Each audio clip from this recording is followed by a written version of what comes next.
ఇది ఎంట్రన్స్ అనమాట. సో లోపలికి వెళ్తున్నాము. అలలు మాత్రం బాగా వస్తున్నాయి.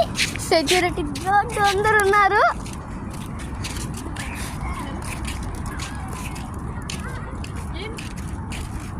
అలలు చూడండి ఎంత బాగా వస్తున్నాయో.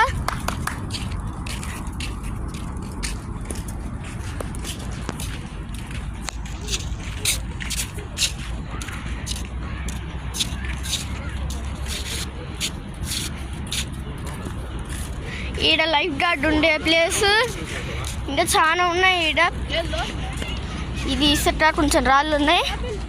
లోపలికి వెళ్తున్నాం, బీచ్ లోపలికి. అలలు చూసారు ఎంత బాగా వస్తున్నాయో. అలలు చూడండి ఎంత బాగా వస్తున్నాయి. ఇప్పుడు నీళ్ళలోకి వెళ్దాం మనం.